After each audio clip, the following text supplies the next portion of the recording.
پر سارا گھر لٹایا تھا، صدیق اکبر نے 40,000 درہم محمد عربی پہ لٹا دیے، ابو بکر باغ فتح کیسے غصب کرے گا؟ اختیار تیرا ہوگا، مال ابو بکر کا ہوگا۔ اختیار تیرا ہوگا، مال میرا ہوگا۔ تجھے جتنا چاہیے، میرا مال حاضر ہے۔ بھئی حضرت ابو بکر یہاں تک جو بات انہوں نے کی صحیح کی یا غلط؟ صحیح ہے نا؟ اور تیسری بات حضرت ابو بکر نے یہ کی کہ میں اس مسلمانوں کے مال میں نبی کی مخالفت نہیں کر سکتا۔ یہ مال باغ فتح مال فہ میں سے تھا نا، اس میں ان کا بھی حق، مہاجرین کا بھی، انصار کا بھی، والذین جاؤ من بعدہم ان کا بھی حق ہے۔ یہ تو سب کا ہے نا، سب مسلمانوں کا ہے، بیت المال میں رہے گا۔ اس میں جس طرح نبی کرتے تھے میں اسی طرح کروں گا، میں نبی کی مخالفت نہیں کرتا۔ حضرت فاطمہ نے یہی جواب دیا کہ واقعی میرا ابا یہی فرماتا تھا کہ قرآن اور سنت کی مخالفت نہ کی جائے۔ حضرت فاطمہ مطمئن ہو گئی۔ آخری وقت تک اس معاملے میں حضرت فاطمہ نے پھر کوئی بات ہی نہ کی۔ بخاری شریف میں بھی یہی ہے کہ حضرت ابو بکر نے کہا کہ میں جس طرح نبی کرتے تھے میں اسی طرح کروں گا، میں نبی کی مخالفت نہیں کر سکتا۔ یہاں ایک چھوٹی سی بات ہے، چھوٹی سی بات ہے، اگر توجہ ہو تو عرض کرو۔ کوئی یوں کہتے ہیں کہ بھئی اگر حق نہ بھی تھا تو دے دیتے، اگر حق نہ بھی تھا تو نبی کی بیٹی تھی اسے دے دیتے، کیا ہوتا؟ یوں کہتے ہیں نا۔ اگر حضرت ابو بکر باغ فتح دے دیتے تو پتہ ہے یہ کیا کہتے؟ دیکھا وہ نبی نے منع کیا تھا کہ ہماری میراث نہیں چلتی، ابو بکر نے نبی کی مخالفت کر دی۔ سمجھ رہے ہو؟ اگر نہ دیا تو یوں اعتراض، اگر دے دیتے تو یوں اعتراض۔ مقصد ان کا شرارت ہے، ابو بکر بھی پاک ہے تو فاطمہ بھی پاک ہے۔ یہ عبداللہ ابن سبا کے چکر ہیں جو اس نے چلائے ہوئے ہیں۔ اگر نہ دیا تو یوں اعتراض، اگر دے دیتے تو کہتے ابو بکر دیکھو نبی کے راستے پہ نہ چلے، نبی کی مخالفت۔ اور قرآن میں جتنی آیتیں تھی نبی کی مخالفت پر وعیدات کی، وہ ساری پھر یہاں فٹ کرتے۔ بات یہی ہے۔ اب ہمارا سوال یہ ہے، کہتے ظلم ہو گیا، حق نہیں ملا، جھٹلایا۔ بھئی جھٹلانے کی کون سی بات؟ یہاں کوئی جھٹلانے کی بات تو نہیں ہے۔ حضرت فاطمہ نے نبی کی حدیث سنی، اور سب حدیثیں سب کو ہر وقت پتا تو نہیں ہوتا تھا۔ یہ غیب کا علم حضرت فاطمہ کو، یہ عقیدہ ہمارا تو نہیں ہے۔ بھئی جب بھی کوئی وحی نازل ہوتی تو جو صحابہ موجود ہوتے تھے ان کو حضور بتاتے تھے، باقی جو غیر حاضر ہوتے تھے ان کو فی الوقت تو پتہ نہیں ہوتا تھا نا۔ آگے چل کر انہوں نے پھر آگے پہنچایا تو انہوں نے بھی پھر اس کو یاد کر لیا، یوں ہی ہوتا تھا نا۔ حضرت فاطمہ نے سنا اور وہ خاموش ہو گئی۔ آخری وقت تک پھر اس متعلق حضرت فاطمہ نے بات نہیں کی۔ کہتے جی حضرت ابو بکر نے باغ فتح نہیں دیا، ظلم ہو گیا، یہ ہو گیا، حق غصب کیا۔ ہمارا ایک سوال ہے، حضرت ابو بکر نے نہیں دیا، دوسرے نمبر پر خلیفہ کون ہو گئے؟ حضرت عمر۔ انہوں نے دیا؟ انہوں نے بھی نہیں دیا۔ تیسرے نمبر پر خلیفہ کون ہوئے؟ حضرت عثمان۔ انہوں نے دیا؟ کہتے ہیں انہوں نے بھی نہیں دیا۔ چوتھے نمبر پر خلیفہ کون ہوئے؟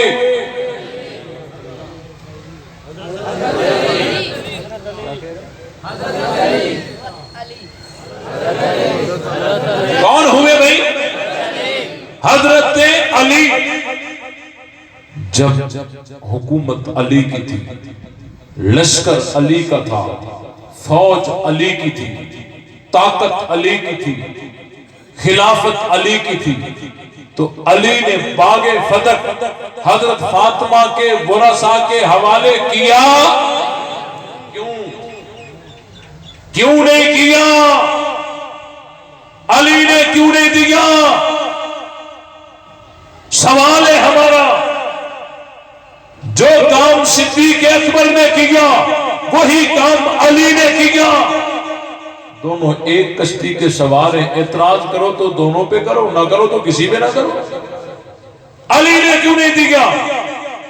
یہاں میں نے ان کی چھوٹی بڑی تمام کتابوں کو پڑھا ہے، ذاکروں کو سنا ہے، یہاں ان کے پاس کوئی جواب نہیں بن سکتا، بڑے پریشان ہیں، اور یہاں آ کر کلابازیاں کھاتے ہیں۔ بڑے مزے کی بات ہے کہ سب ایک جیسی کلابازی میں نہیں کھاتے، کوئی اس طرف کھاتا ہے، کوئی اس طرف کھاتا ہے، کوئی اس طرف کھاتا ہے۔ پتہ چلا کہ یہ اپنی بناتے ہیں، جس سے جو بن پڑتی ہے وہ بتاتا ہے۔ اگر حق ہوتا تو ایک ہی کلابازی کھاتے نا۔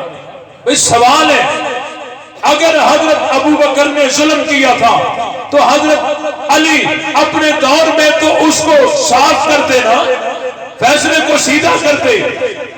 ہمارا نظریہ تو یہ ہے کہ ابو بکر صدیق کا فیصلہ صحیح تھا، علی نے اسی پر ہی مہر لگا۔ یہ بھی اللہ کی حکمت ہے، حضرت علی کو آخر میں رکھا ہے۔ جو اعتراض صحابہ پہ کرو گے جواب ہم علی سے دیں گے، سمجھ رہے ہو؟ قرآن یاد ہوتا نہیں کہتے تراویح ثابت نہیں ہے، سمجھ رہے ہو؟ قرآن یاد ہوتا نہیں کہتے تراویح ثابت نہیں ہے۔ ثابت ہو تو قرآن پڑھنا پڑے، پھنس جائیں گے۔ حضرت عثمان نے جی وہ دوسری اذان جمعے کی شروع کرا دی، ہم کہتے ہیں علی نے بند کیوں نہیں کرا دی؟ حضرت عمر نے متے جیسی عظیم عبادت کو بند کر دیا، میں نے کہا علی نے جاری کیوں نہیں کیا؟ علی نے جاری کیوں نہیں کیا؟ جی وہ فجر کی اذان میں الصلاۃ خیر من النوم بڑھا دیا، اس نے حضرت عمر نے، علی نے بند کیوں نہیں کرایا؟ اتنا پھنسے ہیں پھر سوچتے ہیں علی کو پہلے ہونا چاہیے، سوچ سوچ کے کہتے ہیں علی کو، اسی لیے زور دیتے ہیں کہ علی سے جان چھڑانا بڑی مشکل ہے۔ بات سمجھ آئی کہ نہیں آئی؟ جو اعتراض کرو گے مہر علی کی دکھاؤں گا۔ سوال یہ ہے اگر حضرت ابو بکر نے نہیں دیا، علی نے بھی تو نہیں دیا، کیوں نہیں دیا؟ اب یہاں جو کلابازیاں کھاتے ہیں نا، وہ کلابازیاں پھر کبھی سناؤں گا۔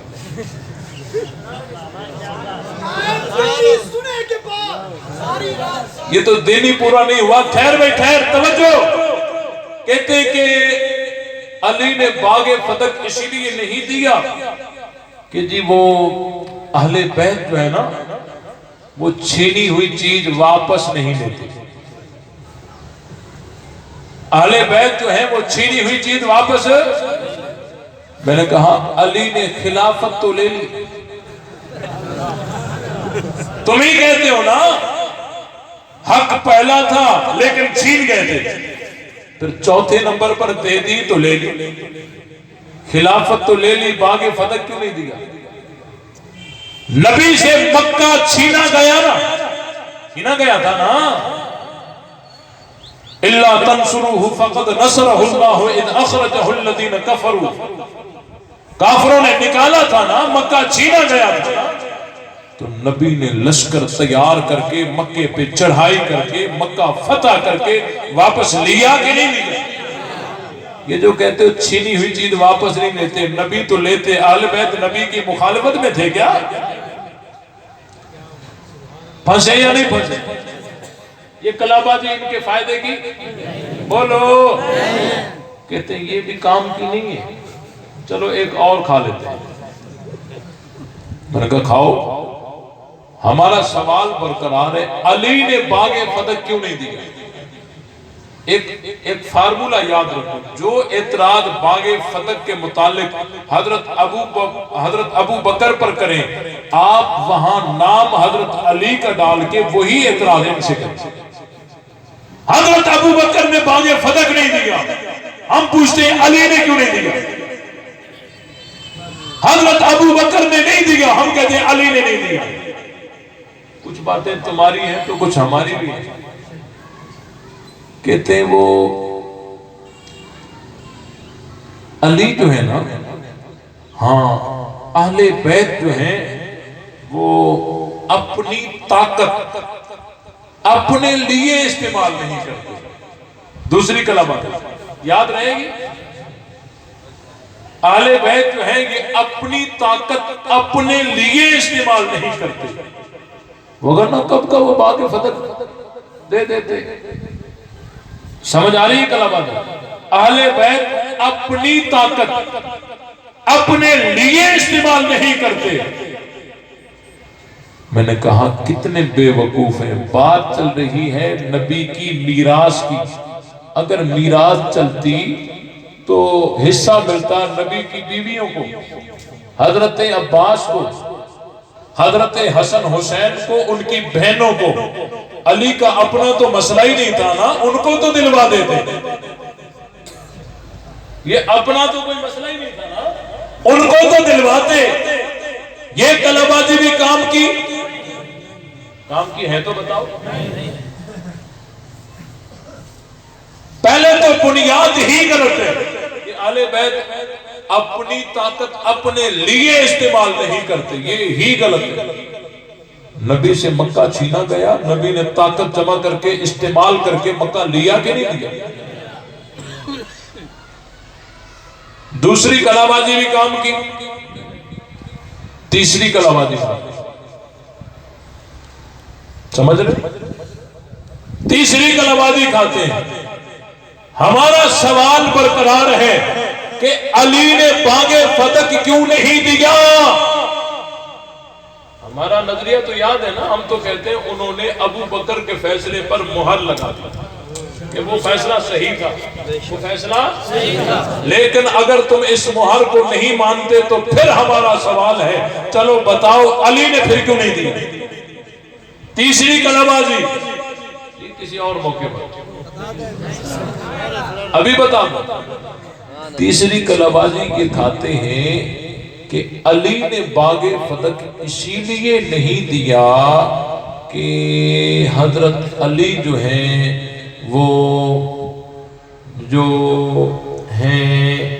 وہ حضرت فاطمہ کی تابعداری میں رہنا چاہتے تھے، جس طرح حضرت فاطمہ کو نہ ملا مجھے بھی نہ ملا۔ سمجھ رہے ہو؟ جو حضرت فاطمہ کو نہ ملا وہ مجھے بھی نہ ملے۔ اب دیکھیں جھوٹ دور سے واضح نظر آتا ہے۔ عمر رسیدہ لوگ ہیں نا، بچے سے پوچھتے ہیں کہاں گیا تھا، کچھ بات کرتا ہے اس کو مارتے ہیں، بھئی مارا کیوں؟ کہتا ہے جھوٹ بولتا ہے۔ سنتے ہی سمجھ آ جاتا ہے یہ جھوٹ ہے۔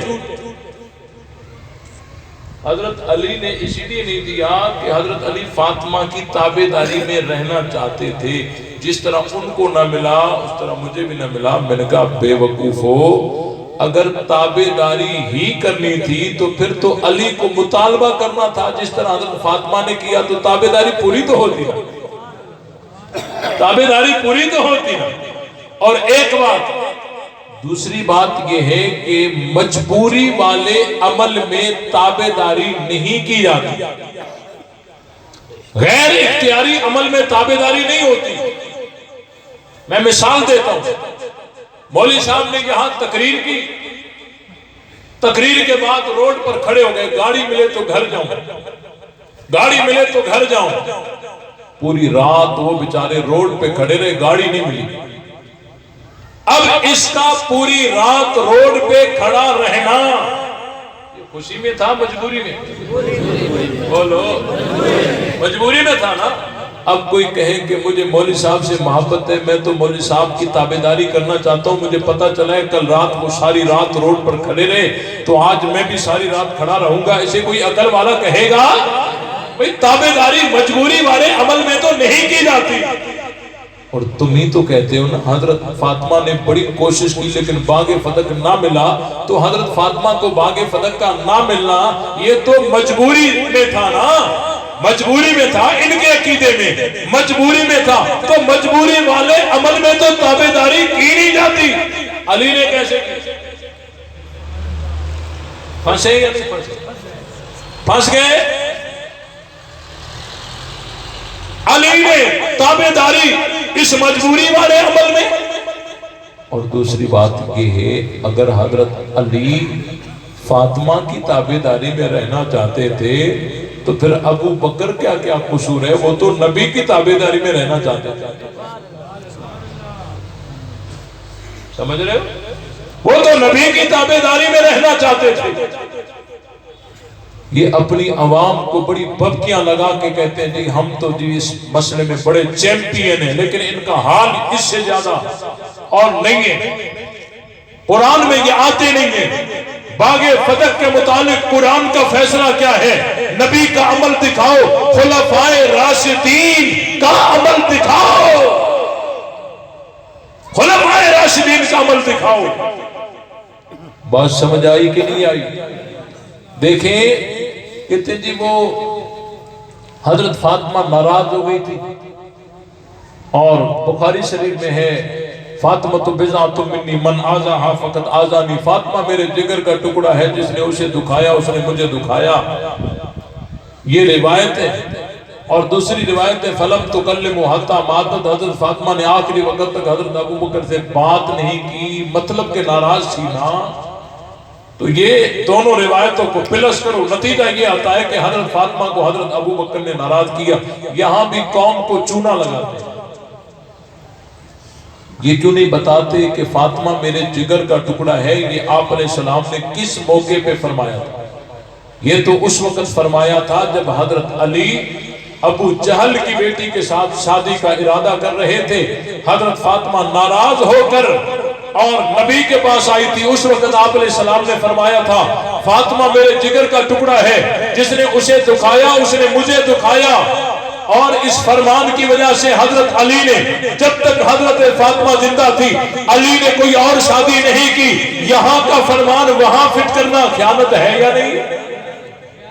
ہم کہتے ہیں فلم تکلم حتی ماتت، آخری وقت تک حضرت فاطمہ نے بات نہیں کی۔ بھئی ہماری کتابوں میں ہے تو ہماری بات کا مطلب بھی تو ہم بتائیں گے نا، بات ہماری مطلب تمہارے، یہ کون سا انصاف ہے؟